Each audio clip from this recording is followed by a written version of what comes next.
Printing money does not create resources. Changing the money supply does not create any value of any kind. There's no additional economic good produced just by changing this number. And I guess you can think about it just by what would happen if we change the money supply without changing its distribution.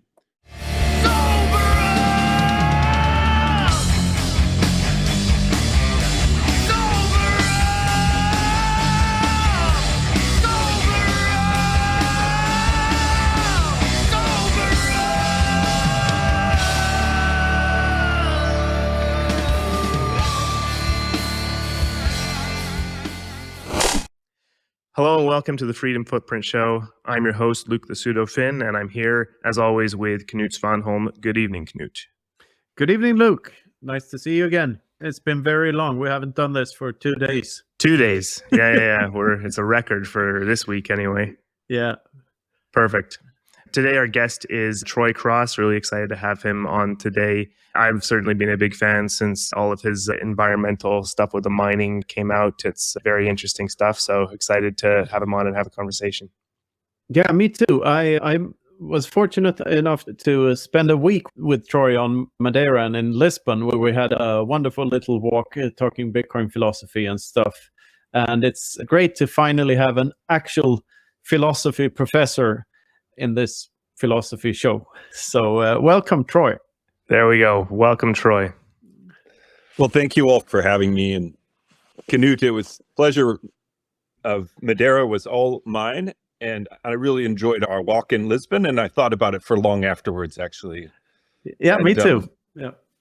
Actual philosopher versus philosopher means nothing. And this is Bitcoin. Work. Yeah, some of what attracted to me to Bitcoin in the first place was actually being anonymous and not being a philosophy professor and not having a conversation that's gatekept by that kind of stuff, credentials and where you're at. Philosophy is very prestige obsessed. You know what I mean? Like, I guess like humans generally, you immediately form a hierarchy. And most of your job as a philosophy professor is actually about grading people, whether that's grading students or whether that's reading files for people applying for jobs or whether that's giving people raises or whether that's inviting people to conferences or whether that's letting people's papers into a journal. It's like a good 80% of your job is putting labels on people of how good they are. And I'm just grossed out by that. I hate that fucking part of the job at every level. I hate it. And then I hate the kind of accrued authority that comes with it. And this is one of my favorite things about Bitcoin and the Bitcoin community. I love the way it's permissionless. There's no gatekeepers anywhere. You can say any shit you want, no matter how stupid. Referees will not actually save you from saying stupid shit. And then you have to live with the consequences, good or bad, as different audiences perceive it. And sometimes two audiences will perceive things in very different ways. And you live with both consequences, right? So, anyway, I love this. Anyway, I loved meeting you, that conversation, of course, your books, and the talk you gave at Bitcoin Amsterdam, which I thought was awesome. Right? So it's a real pleasure for me to be here too. I get all tingly now, Troy. Thanks a lot. First of all, the grading people and putting up barriers doesn't sound very philosophical to me. So I can imagine it's a pain in the ass. And a saying by Ayn Rand comes to mind, that you can choose to deny reality, but you can't choose to live without the effects of denying reality. That's tightly close to what's going on in Bitcoin. And, what you say echoes on Bitcoin Twitter mostly, but still, Bitcoiners are not afraid to slay their heroes. So merit is the only thing that counts. And it's funny how we build these constructs, right? Constructs like whether it's Plan B and a model of Bitcoin's price, or whether it's a construct of an explanation of Bitcoin's value. It's an inflation hedge or whatever. It's a payment system, and then these constructs do come to be associated with their proponents, and then stuff happens. and then when you see the model broken And then even the rainbow model broke it. It's right. Then there's this kind of blame game, credit game that happens, right? How are you going to spin this? What happened? And was it foreseeable? Was it a good model that just didn't work out? You get this big spin game happening, right? But you're right. I mean, in philosophy, it's much, much harder to be held accountable by reality because you're not making empirical predictions. It's almost like the perfect insulation from accountability, which is why, I mean, I do metaphysics and epistemology, and metaphysics, it largely doesn't make any predictions. Neither does epistemology. We don't make predictions. So if you can spin really well, then in a way, there's no getting it wrong. Like you can just continue to spin and spin, and there's never any point where people are like, yeah, I bought a bunch of Bitcoin because of your model, and now it's worth very little. So you suck. Right? That moment never comes. No, you said it could. You said it could be private, but it's not. You said it could route around governments, but it isn't. You never have any possibility like that, right? So even the fiat world, which rescues themselves with power, right? They rescue themselves by just changing, directives from the top if they make a mistake. We don't even have that, right? We don't even have like the possibility to beat us with power. It's a perfectly self-contained closed loop, and Nicholas Nassim Taleb, who's wrong about Bitcoin, is definitely right about the IYIs, the intellectual yet idiot, of which philosophers don't exactly fit that bill, but they fit a part of it perfectly. The lack of a feedback loop. That's another thing nice about Bitcoin, right? There is a feedback loop of reality. Yeah, this is a perfect segue into the things I want to pick your brain about, because I have an idea where I want to take this conversation. Okay. And the first thing is about the validity of science. And I'm writing a piece now on, or what might be my next book, I don't know yet, but I'm so fascinated by the subject, and it's the subject of praxeology. And in doing so, I had to look up a couple of things and deep dive a bit further on what separates an a priori science from an a posteriori science. I'm sure you're familiar with the terms a priori and a posteriori. So for the listeners, an a priori science is a science that uses deductive reasoning alone to come to conclusions from a fixed set of axioms or assumptions that seem to be irrefutable, because arguing against them proves them right. So the first axiom of praxeology is that human action is purposeful behavior. And if you try to disprove that, you need to purposefully argue against it and engage yourself in a human action, and therefore prove it to be purposeful. My favorite saying about free will is from Christopher Hitchens, who said, "Of course, I have free will. I have no choice but to have it," which I think is a very perfect framing of that, because, any argument becomes pointless if we don't have free will. So we have to assume free will in order to have a conversation at all about anything. So this is to lay the groundwork here. And as I view it, like the most grounded and most a priori sciences, they're branches of science, there are mathematics for the objective reality and praxeology for the subjective in relationships between human beings and why we act. And what I've realized in hindsight is that this is why I love Bitcoin so much, because it bridges the two worlds, the objective reality and subjective, axioms of action and why we do stuff. And there's even a case to be made for a priori sciences being more robust and more rigid than a posteriori sciences, which is, when we say science, we usually mean a posteriori sciences, which are based in observation. So we make an experiment, we test the results and have them peer reviewed, and the experiment is repeated.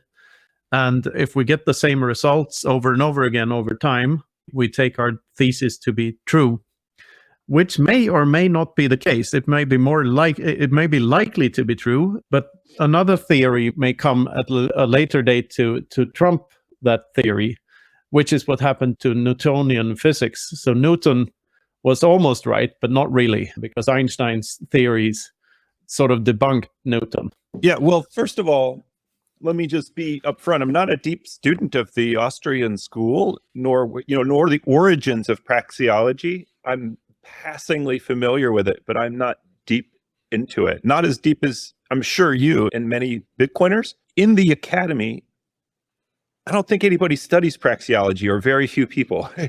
So it's actually sort of new to me. I'm a neophyte here.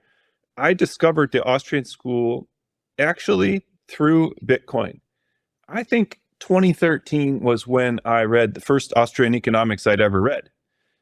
I ordered some books. I ordered some Hayek and ordered it to my home. I didn't want it coming to school because I feared that somebody would think the wrong thing about me if they saw me reading Hayek. So, I mean, I think it's not an unfounded fear, given not my particular college, but just the way that school is perceived in general. But, praxeology goes back to Kant, ultimately, Immanuel Kant. And Kant's one of the people who, to the extent this distinction between a priori and a posteriori can be made clear, he tried to make it clear. And I've actually taught a class on the a priori and a posteriori at the graduate level on the a priori itself. It's a hotly contested distinction within philosophy. What exactly it means? There are a lot of philosophers who deny that there is any such thing as the a priori. The category of a priori knowledge is mysterious because if you think of us as, I should say, it's mysterious within the context of naturalism. If you think that human beings are organic, physical creatures like the rest of nature, if you think of the rest of nature as just purely physical, mechanical, chemical creatures, then the question is, how do we know something without experience? Like, how do you know that? And that was Kant's question that drives him in the Critique of Pure Reason. In particular, how do you know something independent of experience that has authority over all possible experience? Right? So Kant's starting point was geometry. Take something like the angle-side-angle equivalence of triangles. You have two triangles that have an angle-side-angle equivalence, then they're equivalent. And you have Euclid proves this in the Elements. And the proof is with a straight edge and compass.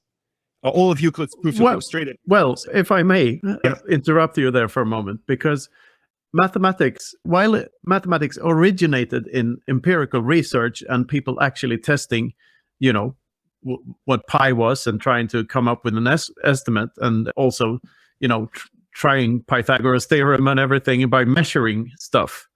Mathematical proofs are another thing, and they are a priori.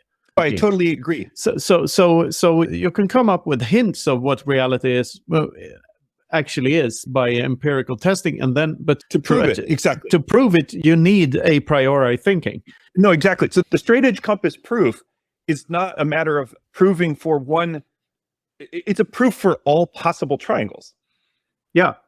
And it uses the straight edge and compass, but in principle, that's dispensable, right? Like the straight edge and compass is a physical device, but you could do it in your head.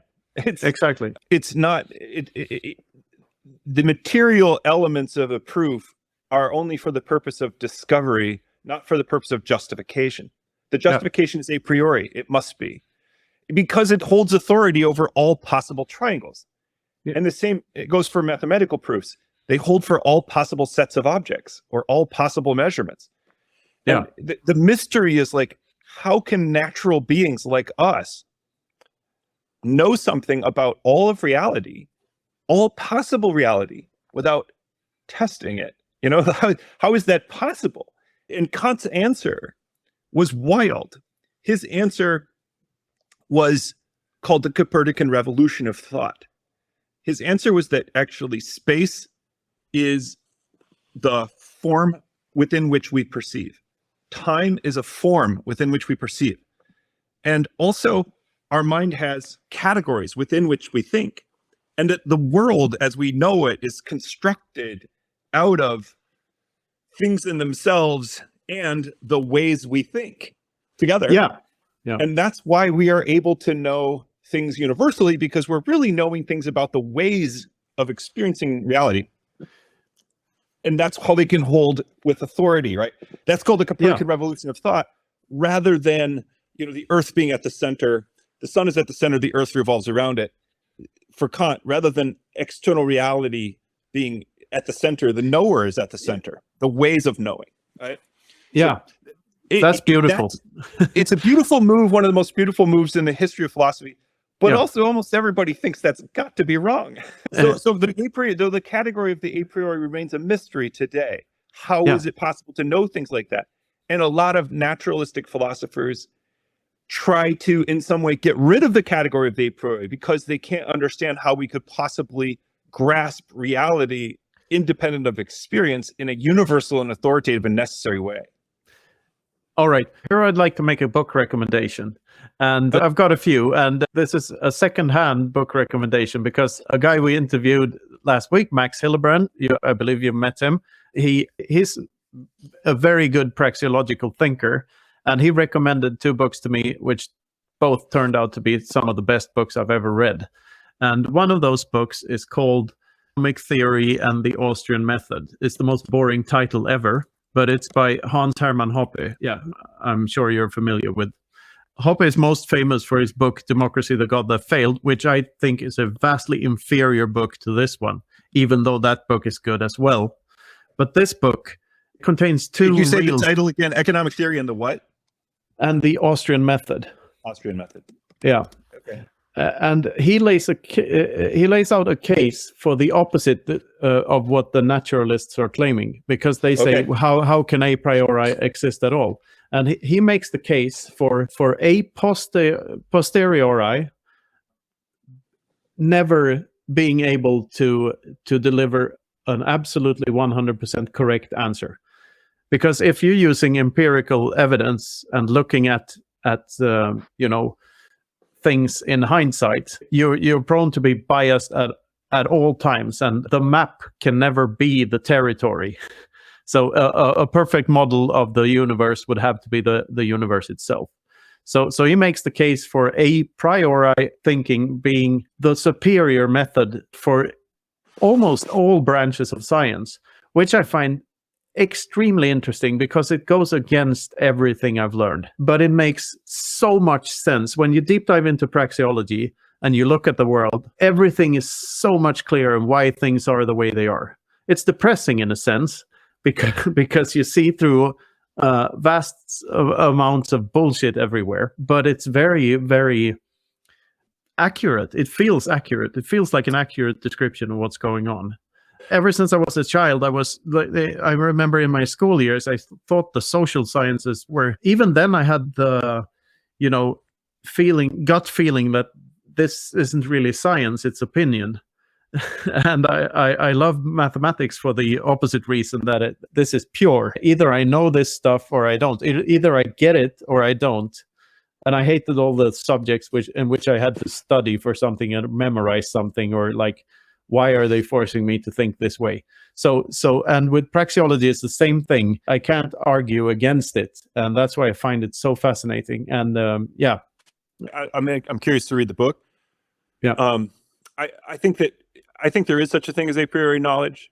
I'm not a naturalist in a way because of it, or I'm skeptical of naturalism because it doesn't account for a priori knowledge. And I think a priori knowledge I wouldn't say sciences are a priori, otherwise we could kind of do all the sciences from the armchair. And I think there's a very limited amount we can do from the armchair. And that is what we have learned from the history of science itself. I mean, look, Leibniz, the co-inventor of the calculus, he thought ultimately everything was a priori, but you would need an infinite mind in order to calculate everything. Descartes was sympathetic to this. And in fact, Descartes' really the starting point, right? Because this piece of a priori knowledge, and even what gets Kant going, is the cogito. It's the I think, therefore I am. What you described earlier as human action is purposeful, or I am free. These basic things that must be presupposed in order to engage in thought, in order to engage in reason. The ultimate one, the ultimate one is I am thinking. Yeah. And that's Descartes, right? So Descartes, actually the whole point of the Meditations, Descartes' most famous work, 6 short meditations, which he sends to the Sorbonne. In a letter to his friend Mersenne, he says that the point of his meditations is not what he says in the letter. The letter to the faculty, he says, this meditation does 3 things. It proves the existence of God, the immortality of the soul, the independence of mind and body. And they, of course, they like to hear this because they're facing a threat of... It's clickbait. It's clickbait, yes. In his letter to Mersenne, he says, the real agenda I have is to destroy the philosophy of Aristotle. And that is the epistemology of Aristotle. And the epistemology of Aristotle is that all knowledge comes from the senses. And the senses ultimately, you generalize on the basis of a sense experience, and that's the origin of knowledge. And what Descartes wants to show is that no, knowledge begins with reason. Yeah. So, and he's a geometer. Accident that he is a geometer. The Cartesian plane, that's Descartes, right? Yeah. So I think there is such a thing as a priori knowledge. I think that it lies underneath all of sciences because the practice of science has to presuppose, of any science, has to presuppose various things like the cogito. Yeah. Other things like, basically we presuppose all the time that nature is uniform, that the past will resemble the future, that the unobserved parts of the world are in their most general respects like the observed parts of the world. Those things cannot be proven through experience. They cannot.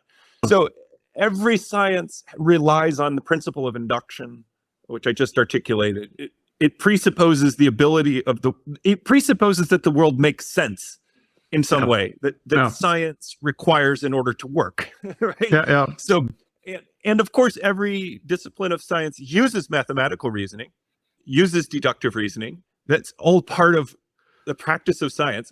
Well, praxeology doesn't.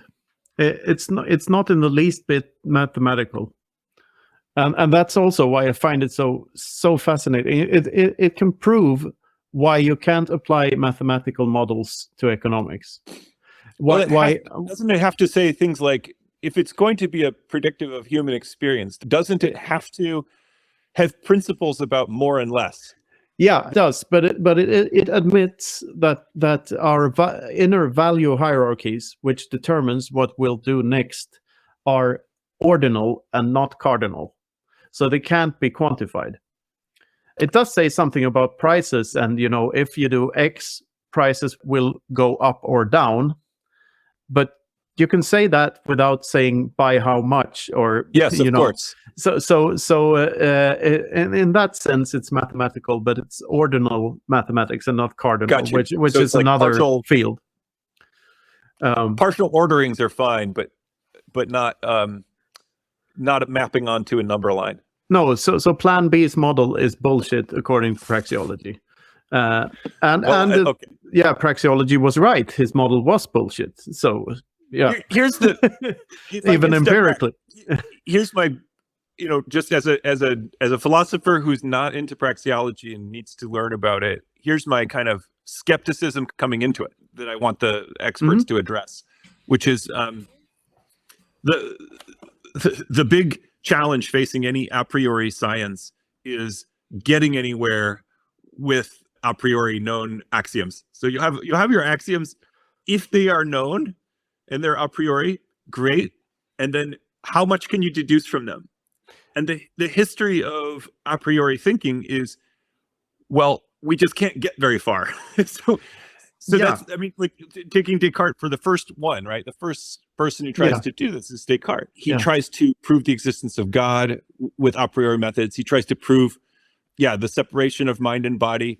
And while the first axiom he has, which is I think, looks really good, and then he gets to I exist because I have to be doing the thinking. So I'm the guy doing the thinking.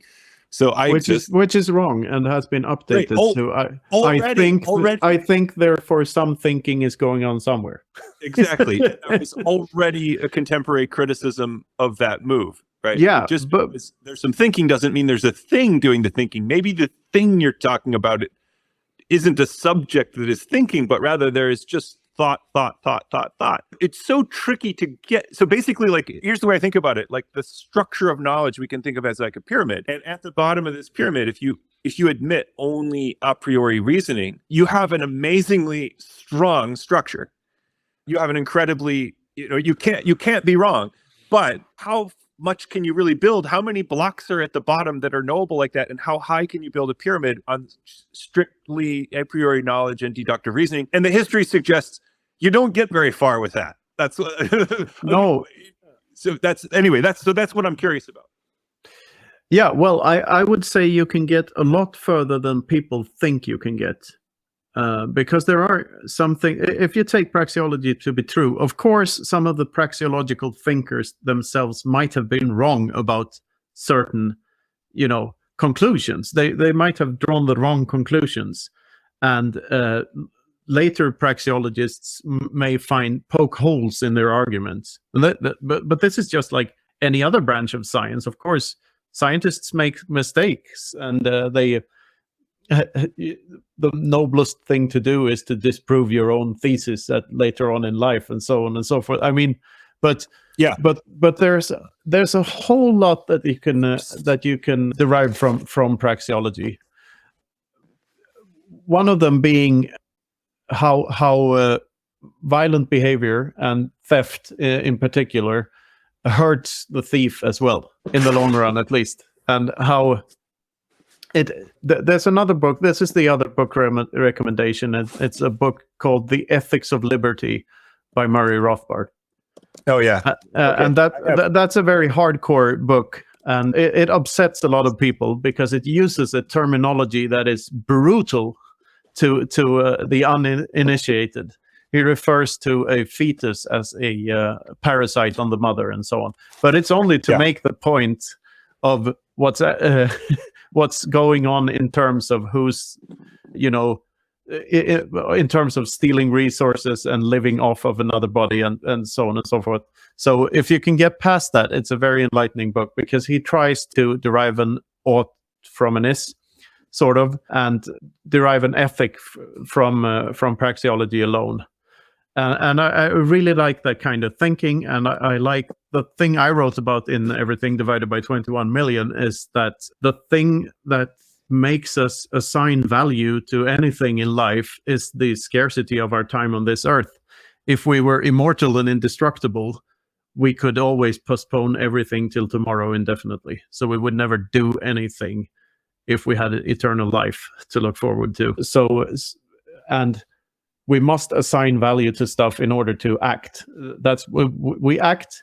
These are some of the basic axioms. We act because we feel uneasy in some way or another. So we want to relieve ourselves of that felt uneasiness, and that might be anything. It might be, oh shit, my foot is stuck, or it might be, oh, I really feel an urge to help people in Africa, or it might be, oh, I really need to work for 13 hours every day in order to create the iPhone, or it might be whatever makes you feel uneasy. You try to achieve a state of less uneasiness. That's why you do things at the very core level of what's going on inside you. And praxeology doesn't really take into account any psychological phenomena or anything like that. It just accepts that a person acts because he wants to elevate himself from a state of uneasiness to a state of less uneasiness. And that's really all there is to it. And you can derive so much from that alone. I mean, is that uneasiness seems to have, to me, a certain quality to it where I can imagine, maybe I'm just using the term in a different way, but I can imagine two different states, which are both, neither one is uneasy, but one is still better than the other. Okay. Is that not possible for you to imagine? Well, it doesn't say anything about absolute uneasiness. It's always relative until to the next state that you're trying to achieve. Let's take make it specific. So yeah, suppose we're sitting down having a dinner and having it's like I don't know, we have a particular we're having a glass of wine, and Yeah. it's pretty good wine, but you've had better wine before. Yeah. Like, I don't feel uneasy at all because we're having a great time. But You I do recognize that there are better bottles of wine out there, and if one were available, I'd have that one instead. But I don't feel uneasy about it. No, but it's always relative uneasiness. So in that situation, in that particular situation, let me lay it down for you. At each moment during that dinner, you have to choose whether to take another bite, whether to take a sip of wine, or whether to continue the conversation, or whether to go to the bathroom and take a piss, or whatever. You always need to do something. Yeah. And before doing something, you evaluate the options you have, and you try to use some means to satisfy your most urgent ends. So that's what's going on in your brain. And in a praxeological sense, the present includes the whole time that the action occurs. So the present is not a specific point in space-time like in physics, but Sure. the present refers to evaluating an option, imagining a more satisfied state to be in, and then choosing between what alternatives you have at hand at the moment in order to get closer to that state. So so if you're fine with the wine, then the wine is pretty high up on your value, or pretty low down in your value hierarchy scale. So you'll probably choose some more urgent need, like talking to me, for instance, if you find that more interesting than waving at the waiter to get a better bottle of wine. And we've been in this exact situation, I Yes. believe. so it's not that hard to see. But the interesting things happen when you get to the law of diminishing marginal utility. Because if you have a set of units that are so similar that you can view them as the same thing, really. So if you and your what's the example? If you have 3 coffee mugs, and you use one for drinking coffee, that's your most urgent need. You use one for storing your toothbrushes in, and the third is just for decoration. And then one morning you spill your coffee over your hand, so you drop your coffee mug to the floor and it breaks. What will you do then? Will you just stop drinking coffee forever? No, you'll probably use the lesser urgent need cup, the decoration cup, and replace that, substitute the morning coffee drinking cup for that. And if you find that need to have a decorative cup interesting enough, you'll buy a new cup, but chances are that you've just replaced your drinking cup with the one that was just decoration. So if you have a set of similar, that means that each additional unit of a thing, in this case a coffee mug, brings less value every time you get an additional thing. So if you have an apple tree, like if you're hungry, 1 apple can be a great thing. 2 apples can be even better. But at some point you're full, and you won't be more satisfied by getting more apples. They will just rot, and you can't do anything with them. I mean, there's a Okay. And then money comes into the situation, and money can be traded for everything else.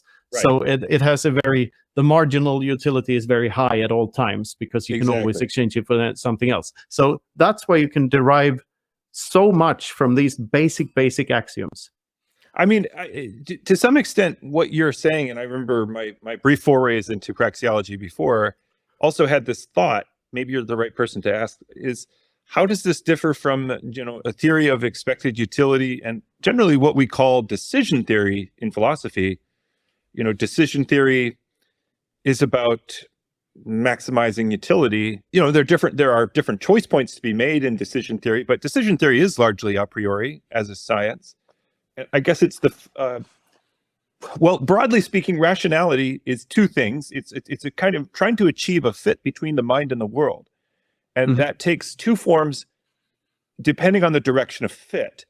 So in epistemology, it's about conforming your mind to the world. And rationality is like doing that well. How do you Yeah. What are the sort of the best practices for conforming your mind to the world?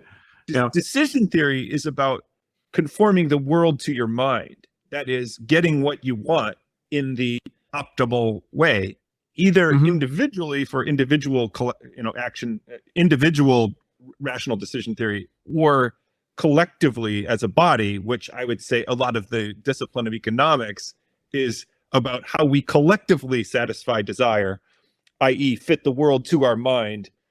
Yeah, but in praxeology, there's no such thing. Okay, so how is praxeology different from just decision theory? Well, I know very little about decision theory, but my guess would be that decision theory takes psychological phenomena into account, which praxeology doesn't. It just acknowledges that people act and they use means to reach ends. And in order to do that, they need this valuation hierarchy. And you have the law of diminishing returns and everything. Everything is derived from these basic axioms of just accepting the fact that actions speak louder than words. So it's not about the actual decision. It's just about observing that a decision was made and that the person acted, and what you can logically deduce and arrive at what kind of conclusions you can draw from that alone. So, but I know too little about decision theory to even comment on this. You'll have to give me a lecture first. We have to we have to have this meeting again, because I have to answer the question for myself on the praxeology side, because decision theory also doesn't require any inputs from psychology. It does require preferences. Like it takes preferences as the input. So, and those preferences can take different forms depending on the decision theorist. The standard way to do it is to map them to a number line, right? It's to assign utils to a certain outcome. But is that an ordinal or a cardinal number line? Because that's cardinal, right? So because here I think praxeology differs a lot, because but there are varieties of decision theory that also are they take rank orderings only, and so there's no. They're very coarse-grained in their preferences, but the standard is to map. It's to map outcomes to a number between 0 and 1, a real number. Right? So then you always, you of course you have just like for belief, you have the probability of a proposition being true gets a number between 0 and 1 on the epistemology side, but also for action, like the desirability of an outcome would get between 0, or the preferability of an outcome could get between 0 and 1, or you can. I mean, there are different systems, or you can just go with utils assigned to it on an infinite scale, right? So it's to me that sounds like a layman's version of praxeology, like or a light version of it maybe. There are many versions, so I shouldn't get out over my skis here. And I'm also not a decision theorist. I work on I'm an epistemologist, right? So I haven't really done much in decision theory. All right. I haven't worked on it, but it's to me like, I guess the way I think about what econ used to be before econ became psychologized. All right. So you know what I mean? Econ now is very much overlapping the department of psychology. A lot of people work. I guess that's behavioral economics, right? Like people are behaving irrationally. Yeah, let's understand it, right? But old time econ used to just be this a priori science of trying to maximize preferences in a social way, right? And then I guess there's the individual version of that, which I just think of as decision theory. Oh yeah, but here we come back to praxeology again, because it always starts and ends with the individual and the individual's decision. And who's to say? Who are you to say that my preference should or should not be this or that, and as so on and so forth? And you can actually prove that the more the more free a society is, and the less violent it is, and the less theft that is going on, the higher the net outcome of, if you were to add up how many people had their will satisfied. I have a hard time putting this in words, I realize, but there's a lot there. Well, this is a big choice point, and I'm curious about how it goes down with the praxeologists, because how do you sum the goods, multiple actors in a scenario? You can't, but what you can say is that if a person is deprived of some of his possessions, like take the extreme case, if you're deprived of all of your possessions, what happens then? So you have no clothes, no food, no house to live in, nothing. Then you're forced into adopting a very high time preference mindset, which means that you have to take care of your most urgent needs first, because otherwise you'll die. So you'll have to find food and shelter, and you'll probably stop at nothing to acquire those, because people want to survive. In order to survive, we must act. And if pure survivalists are like an instinct will take over a lot, and you probably won't have time to think of long-term investments and starting a family and stuff like that. So the more things that are taken away from you involuntarily, the worse your capacity to think long-term, which also means that you will prioritize consumer goods over production goods. So you won't instead of taking your time to construct a fishing rod, you will try to catch fish with your hands if you're really, really hungry. Because in order to produce something that can increase your capacity to do whatever it is you do in the future, you need to set aside some time frame to do that. So like, in order to, for me, for instance, to write books, in order to reap the fruits of selling books, I needed to set aside time to write the fucking things in the first place. While I could just have stayed like working at McDonald's every day and not working anyway. You know this because you're a professor. you set aside a lot of time to get your credentials, to get to whatever point in your career you are at this moment. And whenever something is taken away from you, regardless if it's from a robber, a thief, someone kidnaps your family, or if it's from taxes or inflation, doesn't matter to what effects it will have on your behavior. For instance, take an entrepreneur with an apple tree that if he were left to his own devices, he could sell the apples and afford another apple tree the subsequent year. So next year he has 2 apple trees. He can sell the double amount of apples, because let's say for argument's sake that the entire world is his customer base. So he can do this for a long time. So the year after that, he can get 4 apple trees, and then 8, and then 16, and so on and so forth. But if half of his revenue is deprived of him from taxes and inflation the first year, he will never get to the second apple tree. So you miss out on these exponential effects that can occur if a person is left to decide for himself what to do with his capital, or at least for those people who are imaginative enough to come up with ideas that have exponential effects. But if you take into account that almost every person on earth pays taxes and pays for inflation, especially because inflation is everywhere and it's a hidden tax. By increasing the money supply, you steal from everyone.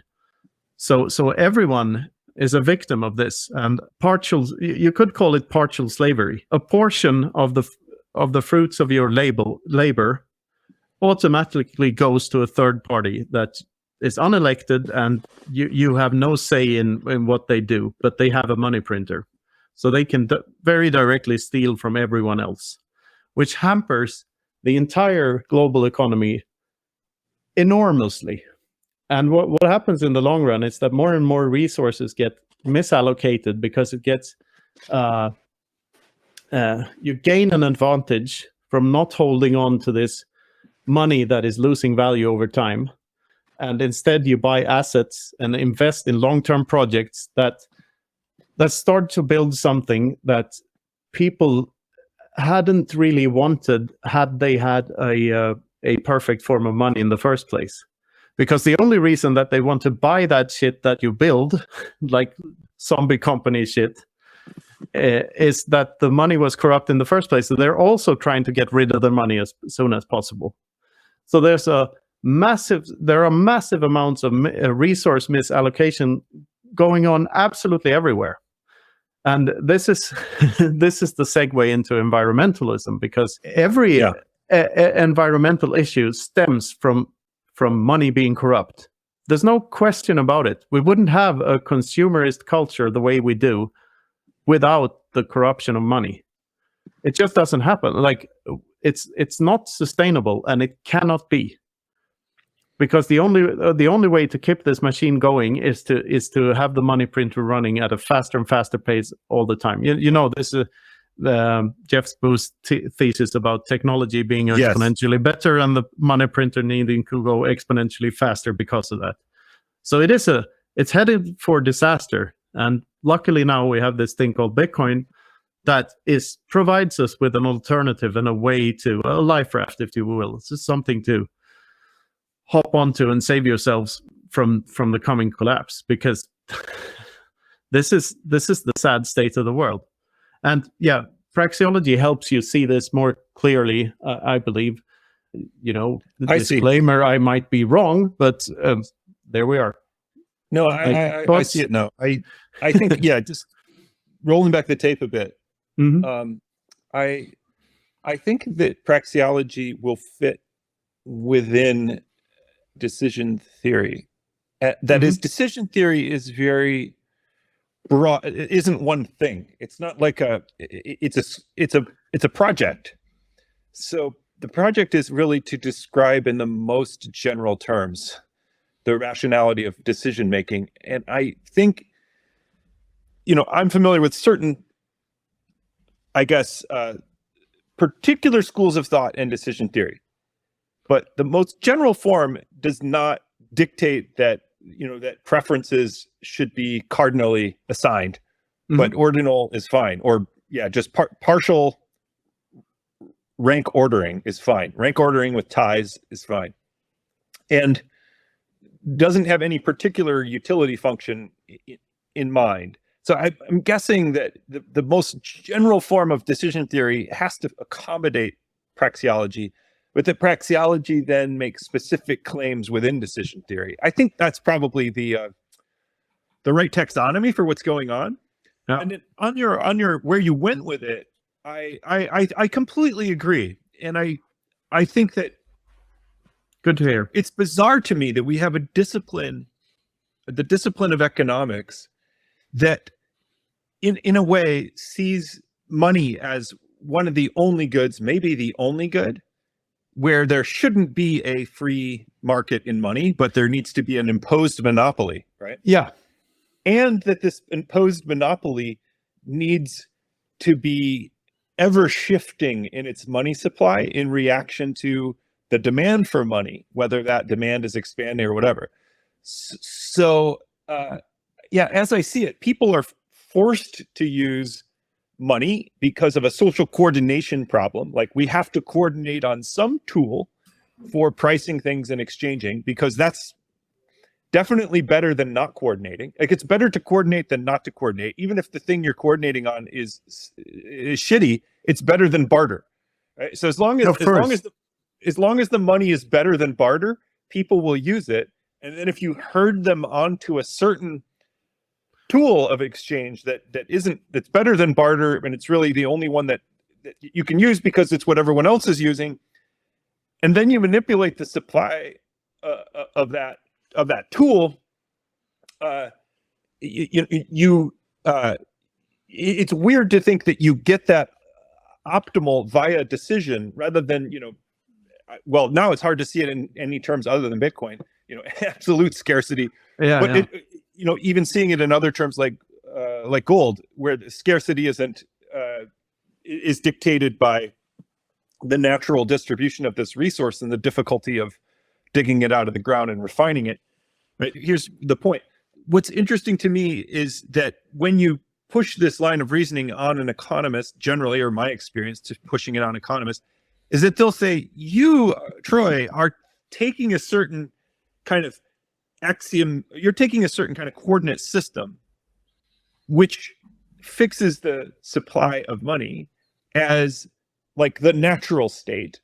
And you see the distorted state as changing supply of money in response to demand for money. You see that as a distortion of the natural. So you're asking like, well, what would things be like if we went back to the natural state? No. And I, the economist, refuse to acknowledge that either of these states is natural. And what I say is that consumption is, of course, changed, and so is investment. These are both changed by the supply of money being changed. Of course, they don't deny that typically. And in particular, they don't deny it if the changes are not, programmed and they are not foreseeable. For unforeseen and unprogrammed changes in money supply, of course, those will have effects on consumption and investment. If they didn't, then there would be no point in controlling the supply.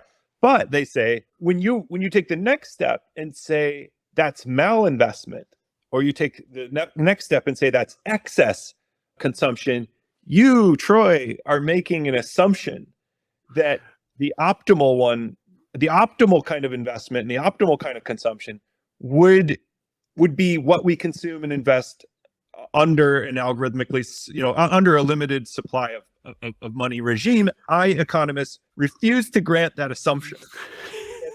Yeah. Why does that make it malinvestment? Right.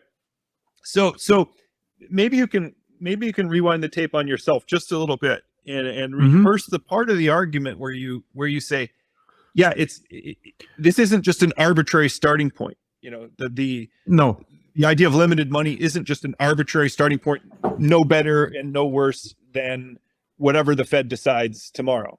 Yeah, and all of those economists that you talk about, they come from other schools than the Austrian school. So they base their assumptions on whatever they were taught in fiat academia, for lack of a better term.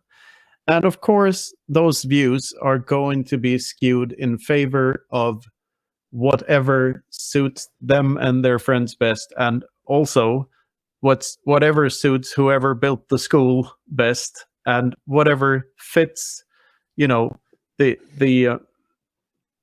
ruling class of that society. I don't think there's a grand conspiracy behind this. I think this is just what happens when you have this distortion. It plays into the hands of those that benefit from it, and they become insanely powerful.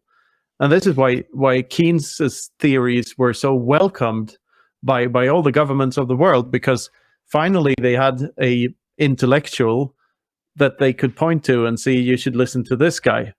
But the real reason why they said so was because they get very powerful from it. They can fund wars because of the theories he put forth. And I would say that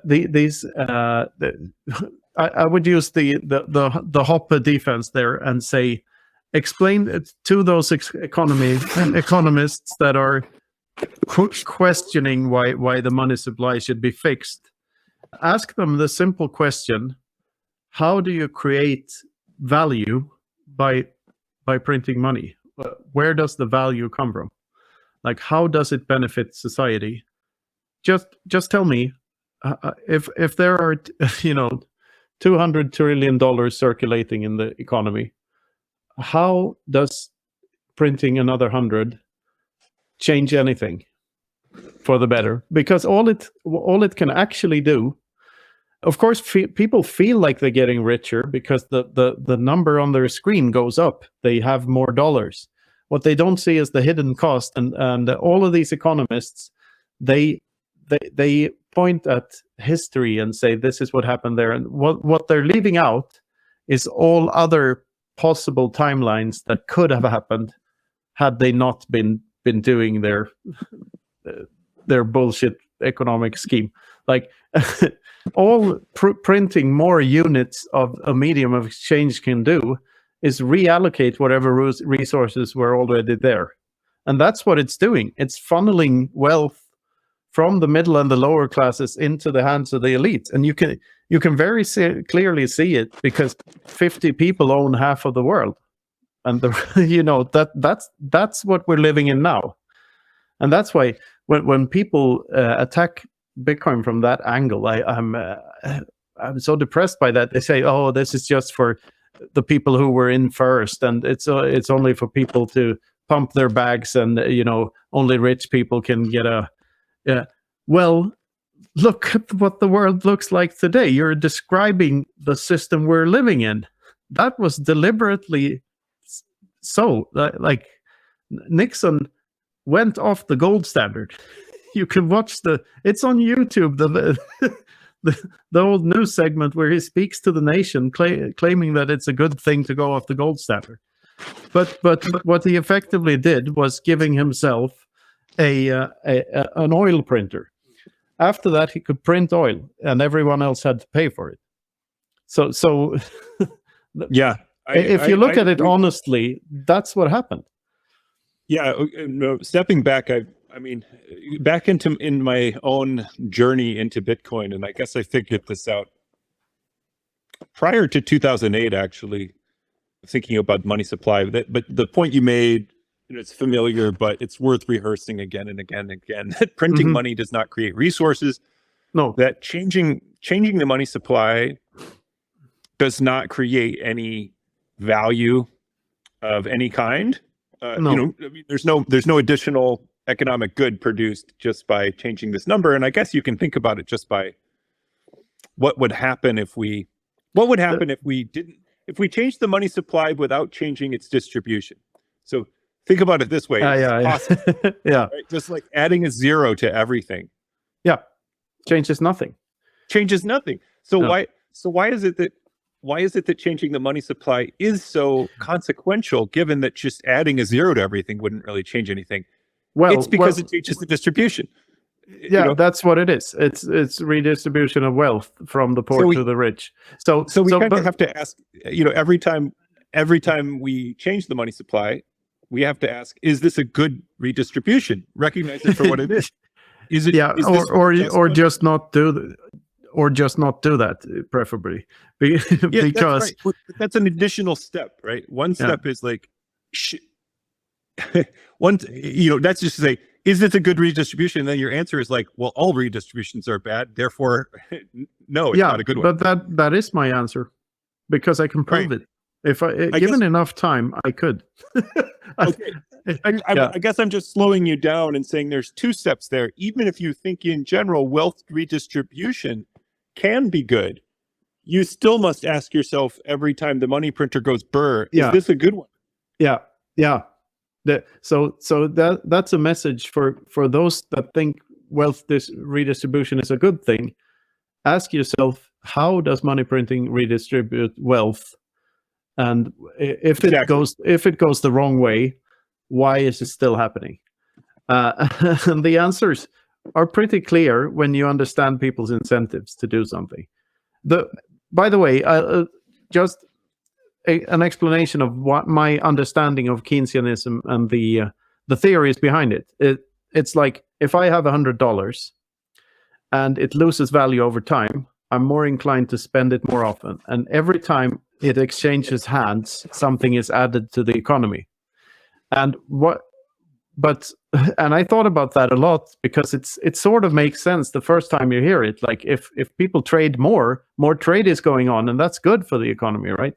But what it leaves out is that since the money is losing value, people will prefer consumer goods over production goods, and they will prefer short-term investments as opposed to long-term ones, which leads to a world where those who actually make long-term investments and take huge loans, and they will end up with all the wealth, the people with the resources, and everyone else gets poorer. So it's not if you take everything into account, it's not adding anything to the economy. It's just what you say. If we just added a zero to every dollar bill out there, it wouldn't make any difference. Yeah, I think back to I think I was in graduate school and I just got interested in the Great Depression for some reason. Yeah. And I just went to the library and got like a dozen books on history books on the Great Depression. Like, why did this thing happen? Wasn't anything related to my studies, but I was just curious about it. And every one of those books was different.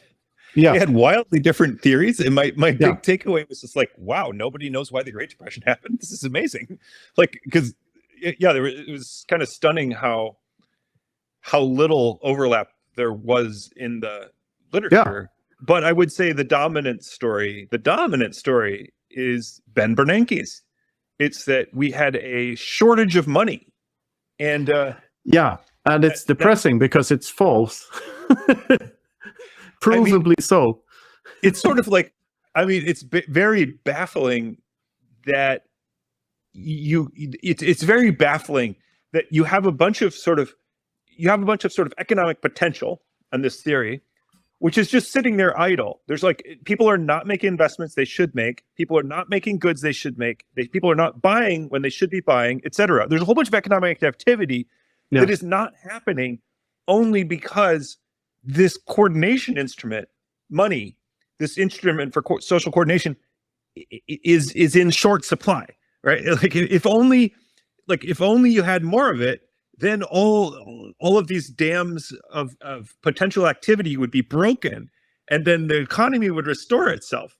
So it's a bizarre, like in a way, it's like a diagnosis of wide scale human irrationality. Like, you and I, we could enter into a neat agreement for exchange and production, whether we're talking about some future venture we could enter into, or you could consume something that I sell you, whatever. And the only reason we're not doing that is that there isn't enough money. And if you added more money, suddenly we would, right? And that's the dominant theory. And that's the guy who then guided us through the financial collapse. Yeah. And that's why the snowball is ginormous at this point. And that when it inevitably crashes, it will be way worse than it would have had to be, because we've been building on top of an unsustainable system since forever. It's been going on for 100 years. Right. And that's why everyone's in debt. Like, the entire fucking world is in debt. There's like 4 countries that don't have national debt. And what that inevitably means is that someone somewhere down the line will have to pay that debt. Either be us or our children or our grandchildren. We don't know. But someone will have to pay. Well, pay, I agree with you. And if we read pay broadly, but of course we can default. And that default is itself a kind of payment, isn't it? Right? Someone pays in the case of default. It is. But imagine we do that. And everything comes to a halt. So, then we get into if that was a Great Depression, this one will be a fucking the mother of all depressions. Luckily, we have Bitcoin, so we can still trade with one another using that and just bypass the whole thing. I mean, you know how the plan is something like, it's like, look, we're temporarily stuck because we have an economic slowdown. Let's print some money to get us unstuck, thereby borrowing from the future, essentially. But when it comes time to pay that bill, ultimately we won't be able to pay it. So we will either default or inflate. Yeah. If we default, then that's one kind of redistribution of wealth. If we inflate, that's another kind of redistribution of wealth. Yeah, but the default, at least it's a correction. Inflating more is just more of the same and more of slavery. Because and how the Fed prints money is pretty interesting too. They exchange it for government bonds. And what's a government bond? It's a promise from the government to pay something back at a later date. And how does the government make money? taxes. So it's a promise from the government to be at least as holy to your children as they were to you, in order for you to get to spend money that doesn't exist in the first place. So you're sending your children into more debt which is to be paid back by a government that can only make its money by stealing even more from those children that are supposed to pay that debt back. So it's such a like, double bad. So it's so ridiculous. I feel like we're rehashing in some ways Jeff Booth's take, because I mean, the thing that's made this possible and has made it seem okay is technology. It is. We've had such tremendous growth in productivity that it's like, in a way, it's a system that looks miraculous, because here's what happens. We borrow from our children, but with those borrowings, we advance technology in ways, this malinvestment, some of this malinvestment actually hits on discoveries about how we can produce cheaper. Then with that cheaper production, we grow faster than we otherwise would. And then that fast growth means that it's easier for our children if we can grow production at greater than the interest you're rate. leaving one point out, that technological advancement could have happened without the inflation part. That's exactly where I think the economists are going to dig in. They're going to say, and they're going to hate me for saying that. They're not going to listen to me anyway. But basically the point is something like, we need malinvestment in order to advance technology at the rate that it will be required to bail out our bad debt, right? Something like that. That's ultimately like what they're saying. Yeah. Then again, it led up to Bitcoin, so I guess it was a good thing in the long run. Yeah, and then there's the military point too. It's something like, take geopolitically two nations, one of which prints a ton of money, and let's say prints a ton of money. Let's say issues a lot of debt, which is bought in part by the rest of the world because they have weaponry. You know what I mean, it's because of the military. You establish, the petrodollar. You establish the dollar as global reserve currency. That means that your debt needs to be on other countries' balance sheets. Then with that money, you can have the world's largest military and continue your military dominance. But also, if you contrast a country that, say, runs in in the very same scheme, you have a country that runs lives within their means, uses, let's say they're on the gold standard and they remain on the gold standard, or Bitcoin. And in that scenario, you have one country that is in a way malinvesting, but they're malinvesting in things that grow their military might. So in that geopolitical circumstance, you don't necessarily want to be the country running on sound money. You know what I mean? No, but that's the trap. Like every country is forced to play this stupid game. Exactly. And this is why I view it makes sense if you view the First World War, what they called the Great War back then, as a war that hasn't ended yet, because it's a war between the governments of the world and the people of the world. And the governments have been on the winning side ever since. Because money printing on these massive scales and going off the gold standards started somewhere very close to the First World War, in beginning in England in the 1910s. So, and they funded all the real wars, World War I and World War II, by being able to print money and thereby paying tank factory workers to build more tanks and sending a lot of innocent people to their deaths. And after that, they realized that it's better to, instead of killing all the people, it's better to keep them enslaved and have them pay debt and have them pay a hidden tribute forever, and making that hidden tribute bigger and bigger. Now, like I said, I'm not a conspiracy theorist. I don't believe that was the original plan back in the 1910s, but that's sort of what actually happened. That's sort of how history played out. We're all enslaved to this system, and we think we're rich, but what we're really doing is we're buying a lot of shit that we don't need to keep us enslaved in tedious work, 40 hours per week, most of us. I think you're right to think about the counterfactuals. I think productivity gains and technological advances are masking what's happening. Yeah. And as long as we continue to grow productivity at a rate that is greater than the theft, then you don't see the theft, right? No.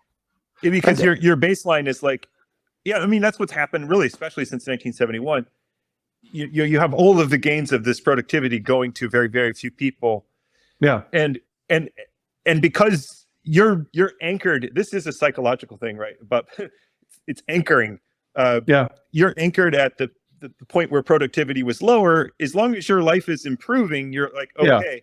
And where the elites have screwed up is in a way they haven't shared just a bit more of that productivity, because they could keep the game going much longer if they had just like, you know what I mean? And imagine such a simple thing as a screw and a screwdriver, and how much better that is now than in 1922.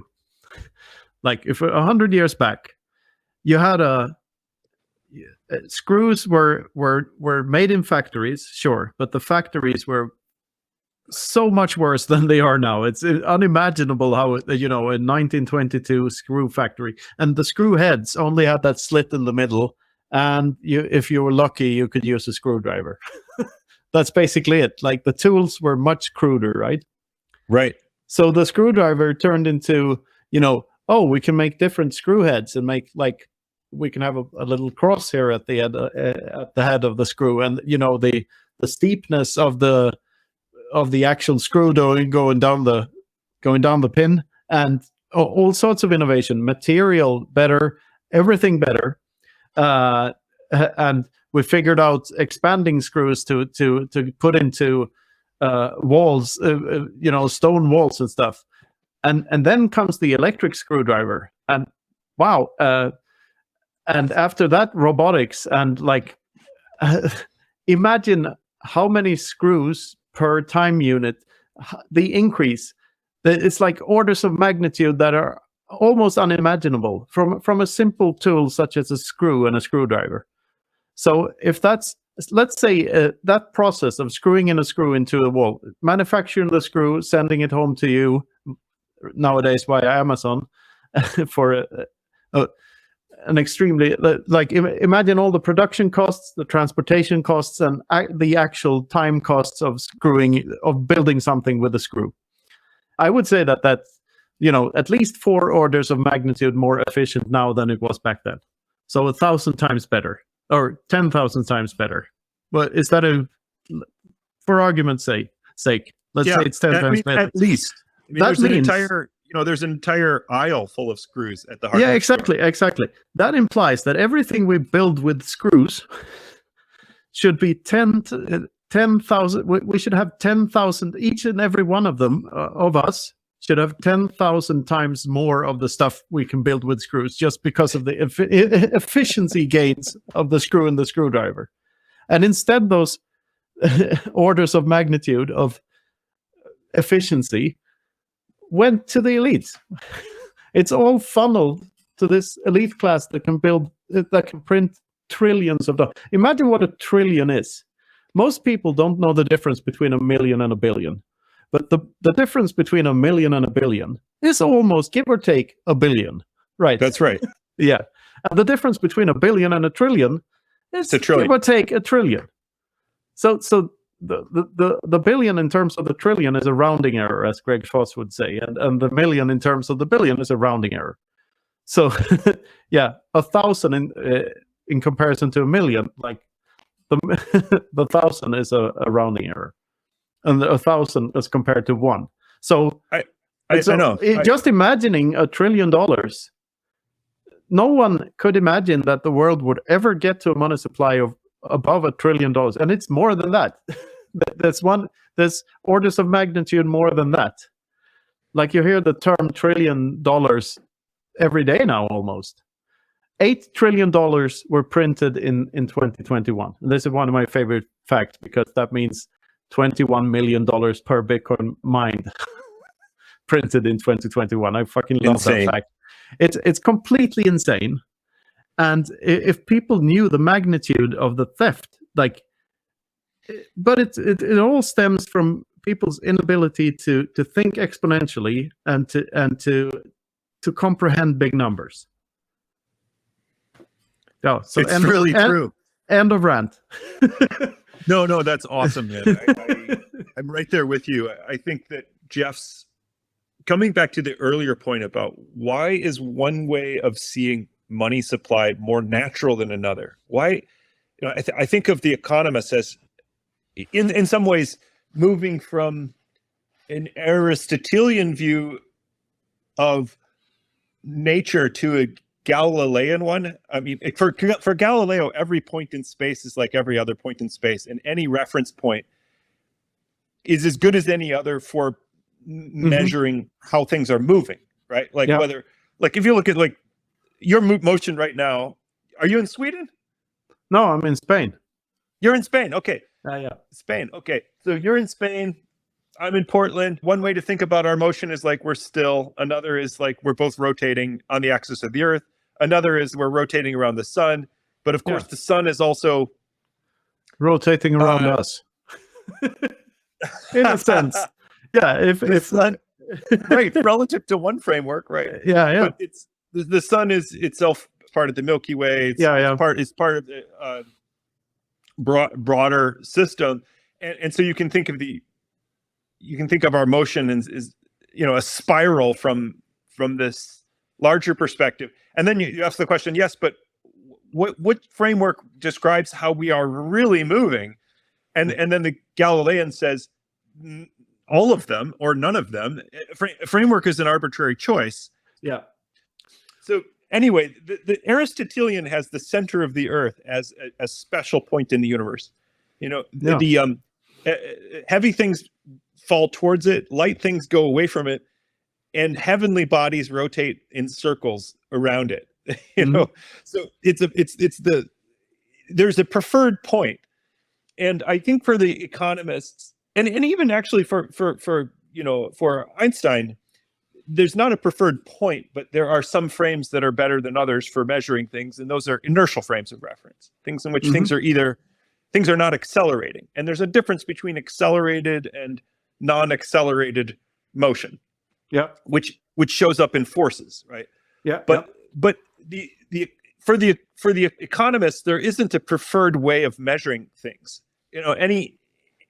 Any scheme of measurement is as good as any other, right? Whereas for, I think, a lot of Bitcoiners, sound money advocates, there are better and worse measures of ways of measuring economic activity.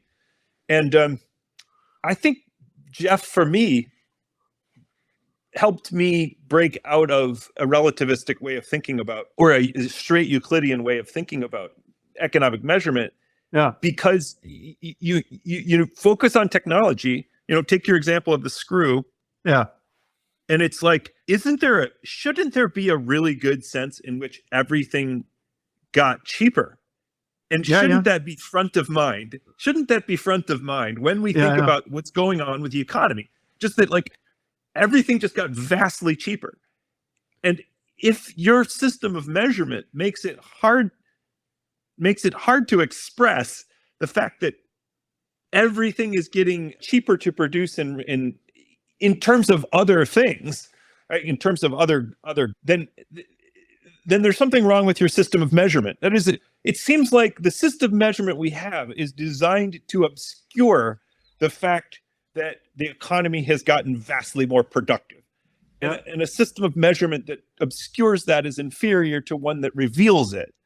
And the system of measuring in a limited quantity good, a limited supply good, as your kind of base measure of value, it's better in that it reveals an important economic phenomenon that's happening.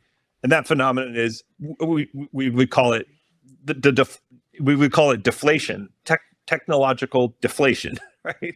That's, the thing you just said, it's easy to appreciate when you think about it, but why don't we see the prices of screws falling? Well, we probably do in some minor way, but not if you compare measure to prices in 1922. I think a screw costs more today than it did in 1922 for sure. In nominal dollar terms. Yeah. And what else do you have to measure with if you're living in the old world? Right. Labor, maybe? I'm not. Yeah, but that's the cost. It's another, like the production costs are, of course, lower. If you measure it in kilowatt hours, for instance, then the price has dropped like orders of magnitude. Of course, I would say though that the traditional economists, the fiat economists, for lack of a better word, economists in academia, they're the ones with the old, heliocentric. No, what's it called? Geocentrical worldview, because they're measuring everything in dollars. And the Bitcoiners are actually the ones that are measuring things in relation to one another. It's just that we found the perfect measuring stick, because and it's not because it's a physical thing, because those physical things, I mean, if if the universe is indeed infinite, then there are infinite copies of every element in it. So nothing is really finite in the way Bitcoin is finite, and Bitcoin is, only finite in terms of time. It's only because it would take an infinite amount of time to find a Bitcoin private key that it's finite at all. So it's just numbers. But that thing, I view it as that we now have the perfect representation of the scarcity of human time.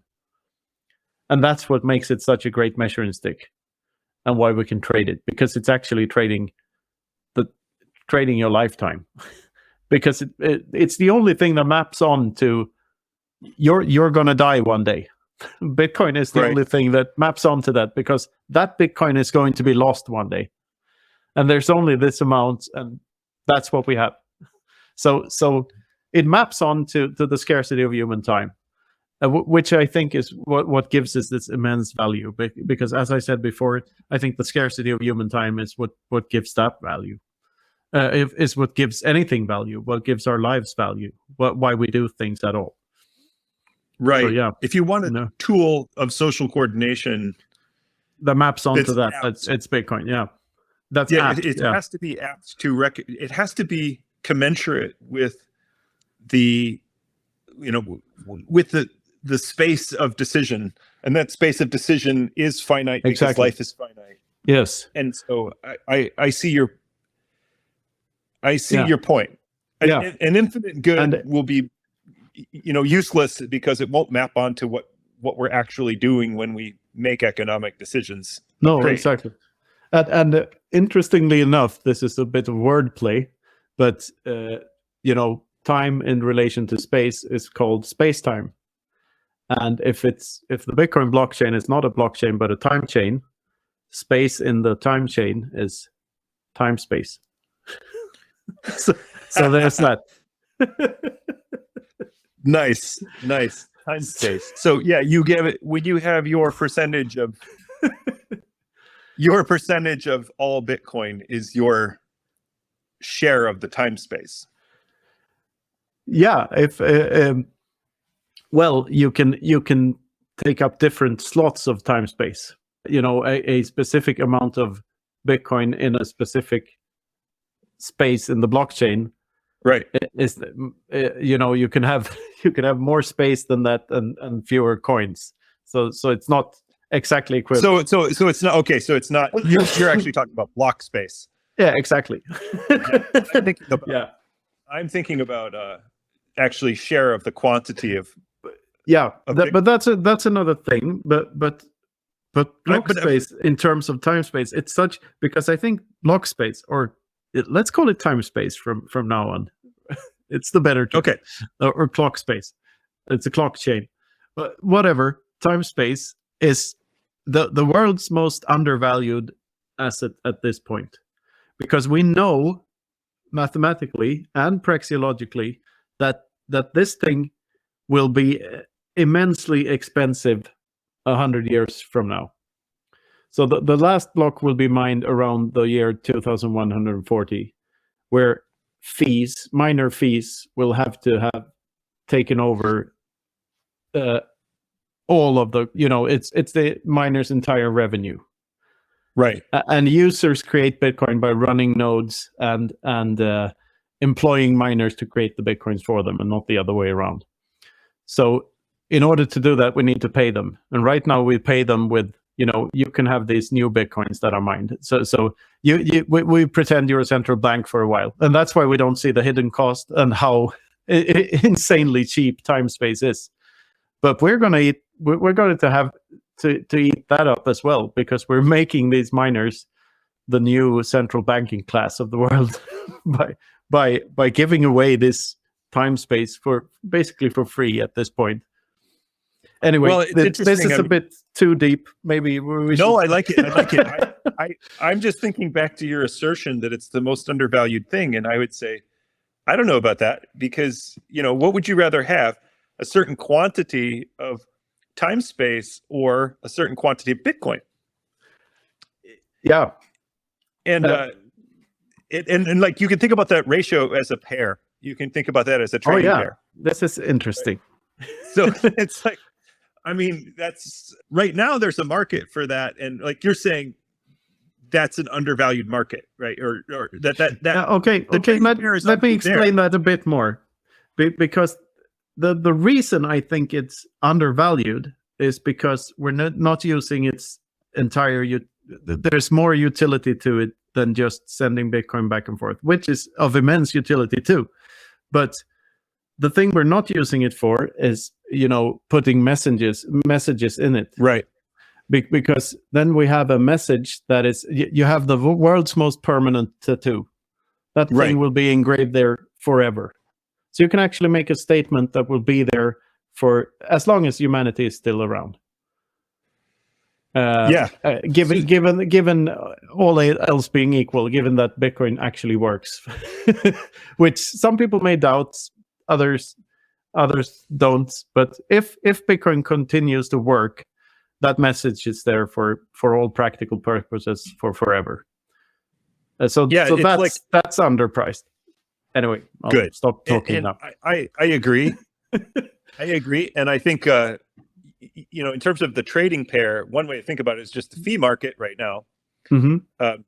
But another way of thinking about it is what's really underpriced is the future access to that chain, right? Not like necessarily right now getting space in a block, but we don't have a market. We don't have a way of buying space in blocks that are 20 years from now, right? No. Right. Well, we do. We can time lock our Bitcoins.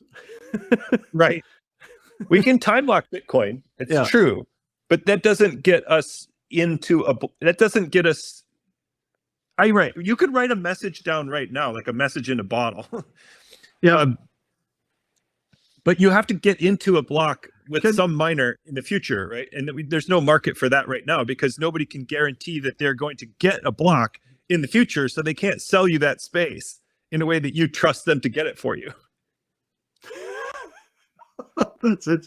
I'm just wondering if that's an action. We should ask some more technical person. Maybe but I certainly don't. Well, just think about it. Like, how if you wanted to sell space in a future block, but can you time lock? How would you do that? You have to guarantee that you're going to generate a future block. Yeah, that's a very tricky thing. And like you said, can I, using the time lock function alone, engrave a message into a block that will happen 20 years down the line? So can I include a message in the block that unlocks the time lock Bitcoins? Right. I don't know. Right. I don't know if I can do that program, if the program does that or not, or if the command does that. So I'll have to ask someone. Well, certainly if you could do it let's see. If it gets spent, it could reveal something, but you can't assure that it'll get spent. No, I can somehow something has to happen in a block 20 years from now. Something has to get written there, Yeah. And that's going to take, that's the miner has to decide to include a transaction at that point. And you can't guarantee the inclusion. I mean, here's a way I can make the point. Suppose somebody wants to just mine a bunch of empty blocks forever, then your message never gets revealed because that's not entirely true either, because the network can push that miner out. If the users don't like that miner mining those empty blocks, we can come to a decision on how to avoid that. There is probably a technical solution to that. I'm not saying this would be a successful attack on the network. I'm just saying as a thought experiment.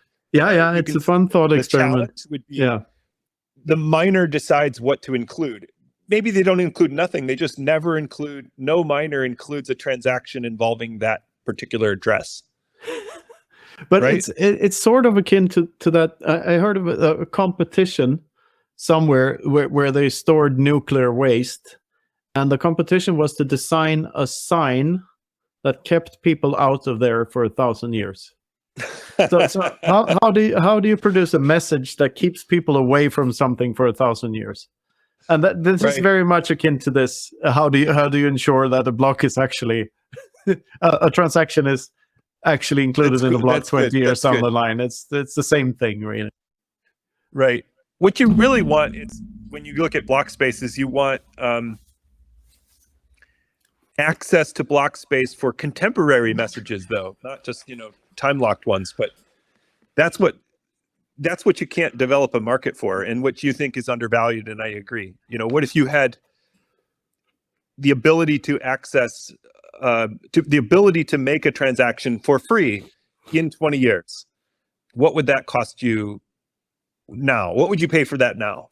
The ability to ensure 100% you get a transaction in a block 20 years from now. Right? Okay, let's think about this for a while. Is there a way to, put a message on the blockchain now, just letters, that somehow unlocks something when a time-locked transaction actually happens, X blocks down the line, so that whoever knows how to decipher those things taken together can find a private key to another Bitcoin address, and thereby unlocking something else? Is there a way to do this? Is there a way to actually send value into the future and be positive that it will be there? I guess the easy way is just to hodl a Bitcoin and write down 12 words and give it to your descendants. That sounds way easier than doing it this way. But I have an idea for the time lock function is so fascinating. No one ever talks about it because everyone thinks it's a bad idea to remove their own ability to move their Bitcoins. But it's like the ultimate. If you have cold storage, which protects you from external attacks, like this is deep freeze storage. It protects you from even internal attacks. It protects you from yourself. I would be really wealthy had I used the time lock function. Yeah, I would be enormously wealthy. Yeah, and in hindsight, we should have all done that. So yeah, totally. I mean, people who lost funds on Mt. Gox, even though they're getting back a fraction of their Bitcoin, are coming out way ahead of where they would have come out. Most to all of them, right? So it's interesting. It's like, on the one hand, you have the possibility that something happens to the network. You have the possibility that, I've thought about, for instance, the quantum attack. Suppose you have, you get a credible heads up that the quantum attack is a plausible thing in the future. And then the Bitcoin network, Bitcoiners come up with a plan to migrate coins over. And you need to sign a transaction with your keys to move those coins. And so, the coins that cannot be signed are subject to the attack if the attack actually happens before the migration happens. Yeah. So if I were time locking my coins and I'm unable to sign transactions, I might. Well, I guess this is also a question of how you make the migration function, and whether the migration could maybe there's a way to route around this with the migration, but it's things like that. Like you're just sitting there hapless because you're unable. If you didn't have access to your keys, let's say, you're unable to sign this thing to migrate over, and then you're subject to the attack. And other Bitcoiners are flexible and able to move. But the thing with the quantum attack, though, is that all the things that leaves out, because if that was actually a thing, like everything else would break too that uses strong, what we call strong cryptography, and then we have way bigger problems than Bitcoin breaking, right? Like, yeah, I haven't gone super deep on this, but my where I did get with it was like it's unlikely, it's out there in the future, but there are more and less resistant algorithms. Yeah, and where we would get the heads up is something like the NSA would tell people to stop using SHA-256 for important functions, and they would do that well ahead of where it breaks. In particular, they would tell their own people, like the government itself would migrate away from these functions that are breakable, and then they would migrate to functions that aren't. And they would probably do that well in advance of the technology catching that point. Yeah. So as to keep their own secrets. That would give us time to move coins if it did happen, right? And it would give banking the time to move and so on, right? They have the whole economy like gradually moving over to more resistant algorithms. The downside would be if the attack actually happened, Satoshi's coins would be, we'd have to deal with that somehow, right? We'd have to, especially because he exposed his XPub in the early transactions. Oh yeah. And so we'd have to, those coins would be spendable in the old regime, and or movable to new addresses by an attacker who ultimately gets there. So there would be complications, like supply could go up for people who have their colds in their keys in cold storage and don't check the news for many years. There could be a danger, right? Yeah, that's a danger always. Ultimately, that's how it would unfold if it were to unfold, is we would get a heads up pretty long in advance, like many years. We would migrate along with the rest of the economy. It would be messy. There would be certain glitches, but I don't see it happening in a sudden if it happens in a sudden and unpredictable way, then everybody is screwed. Governments, banks, our entire lives. Yeah, of course. And the way that would happen is if some AI went rogue and just invented this thing out of thin air and oh my god, built it in a Tesla factory or something. Oh my god, we're in a Skynet situation then, and then everything's fucked anyway. So yeah, exactly. We're back to that. Yeah, we're back to that. Troy, I had hoped we would get into environmentalism a bit during this conversation, but I think starting on that track now after 2 hours, it's a bit. But we have to do this again. I completely love this conversation. I thought it was excellent, and I hope I didn't talk too much. But no, not at all. I hope I didn't either. You're here to talk. Some ways out of my element, like I need to read the 2 books that you recommended. I have read a little bit of Rothbard, but I haven't read this Economic Theory in the Austrian Method. And I'm, for that matter, haven't really done the deep dive on decision theory as well. No, I should definitely look into that. I've checked the Wikipedia page now, and there's normative, prescriptive, and descriptive decision theory, according to Wikipedia.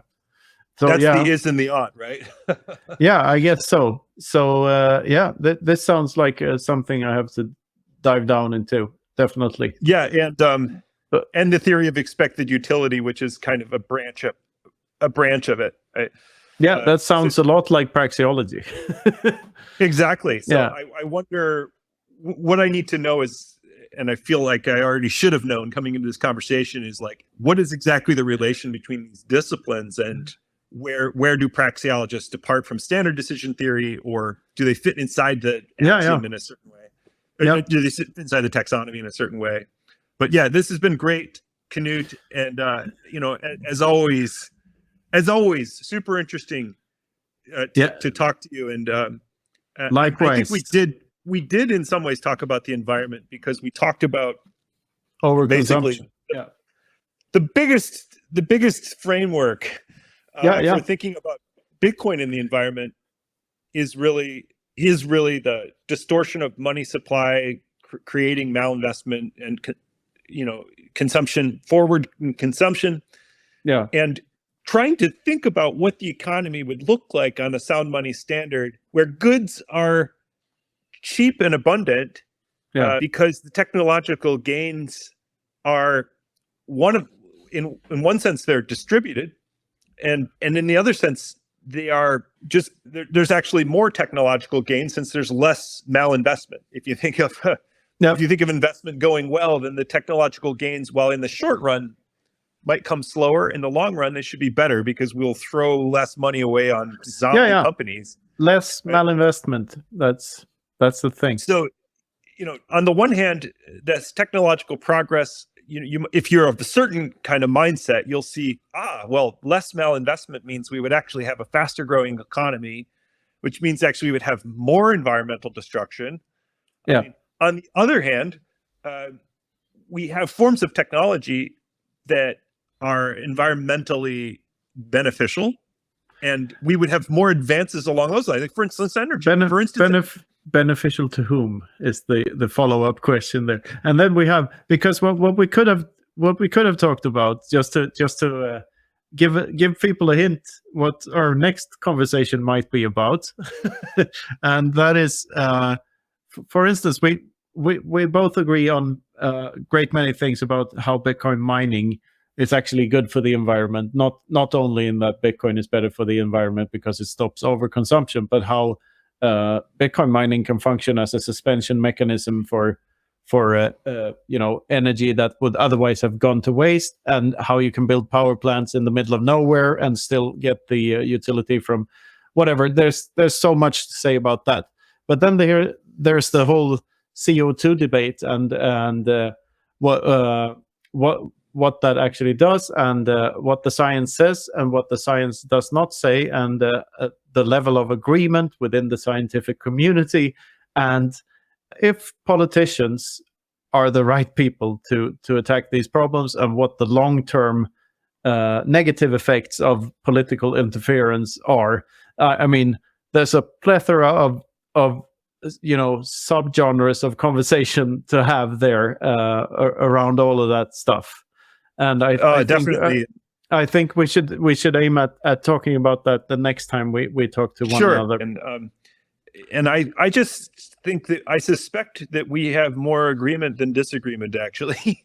Yeah, I do too. I do too. We were in total agreement in Lisbon when we talked about it then. So I think we're very much aligned. I think we have maybe different. We're coming at it from different angles, but the Bitcoiner part of us, I think, allows us to see some of the same problems and distortions in the current debate, which is ugly, and in many ways the debate seems like people talking past one another. To my mind, and I think Bitcoin offers us a rare opportunity here. I'll say this and no more. It offers us a rare opportunity to take two sides of a political / scientific debate, which seem very much at odds, and find common ground and a common way of moving forward that doesn't require us to settle every scientific or empirical difference between us. Right? No. I think it's like a rare moment where you can say, okay, we don't agree about X and Y or Z, but we can agree that the path forward looks very much the same. You know what I mean? Yeah. So I get into these debates that I don't really want to have. I know. both I mean climate people and also with Bitcoiners.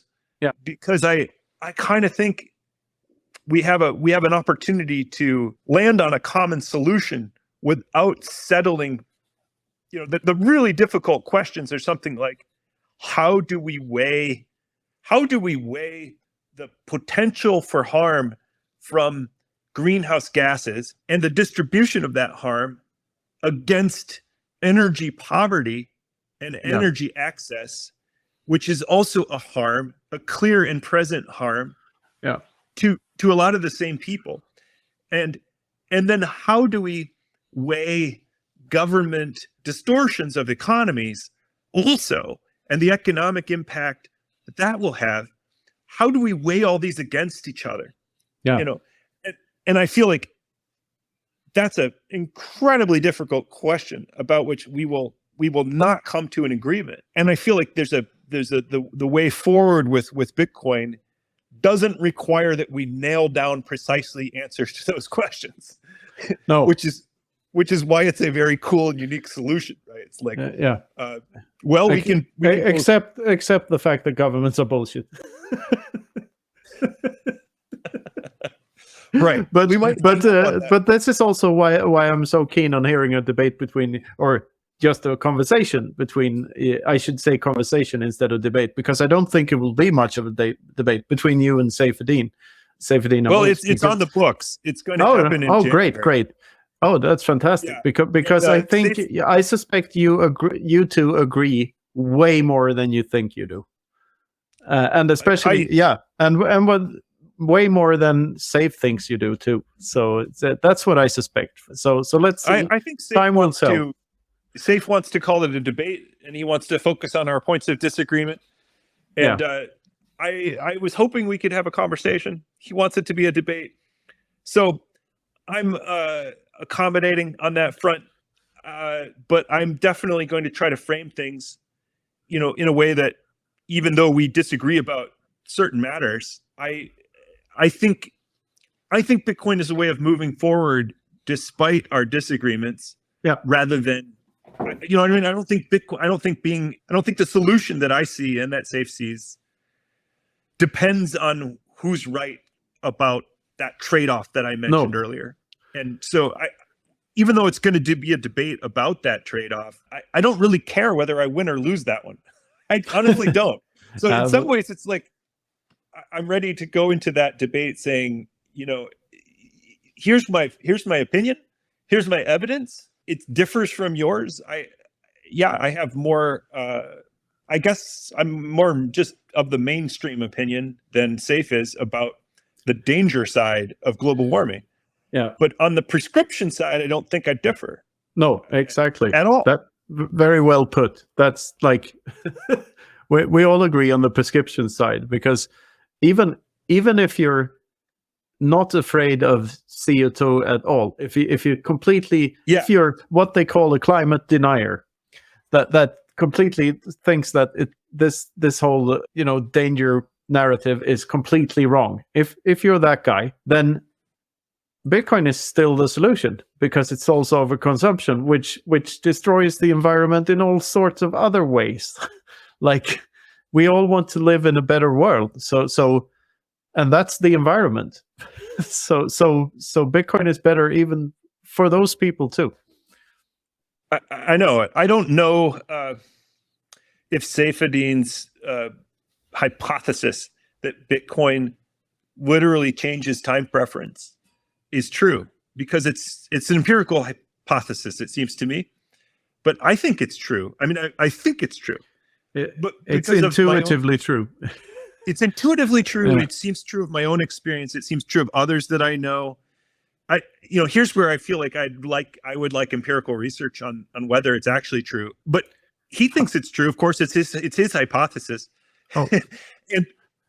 And I think that it's going back to Jeff's perspective, Saifedean's is closely related, and if ultimately we can shift people's time preferences to being a lower time preference, I mean, that's not only is that environmentalism in a nutshell. The very essence of environmentalism is much bigger than any question about like That's it. That's it. That's it. I mean, it's like, it's not just environmentalism. It's actually ethics. It's everything. It's just, it's ethics. It's everything. So once again, that Hopper book, Economic Science and the Austrian Method. I urge you to read that before the conversation with Seyfedin, because it's going to help you there. I will. And you might have come out afterwards with a different view of empirical evidence altogether. That's what it did to me. I'm not sure what it will do to you. You probably read a ton of more books than I did, but anyway, it's a very good read. So yeah, and here's our 4 extended hands. Come on, Luke. To invite you again to another conversation about whatever we end up talking about then. And this. Well, this thank you for might take having me. Thanks for having me. This has been great. Yeah, it's always a pleasure. I hope I get a chance to hang out in person in the future. So great pleasure meeting you again and having another conversation. I'd love to do this again, and I'd love to do it soon. So and we have to jam. You have to play piano, and I have to play guitar. All right. Love your piano playing. Thank you, Knut. So yeah, thanks a lot for this, Troy. I really appreciate you coming on here, and I've enjoyed just letting the two of you completely go at it. It's been awesome. So thanks a lot for this. I also hope to meet you in person and have you back on as well. So thanks again. Thank you, Luke. Really great meeting you. Have a good night. Yeah, this has been the Freedom Footprint Show. Thanks a lot for listening. Thanks, Troy Cross. Thank you.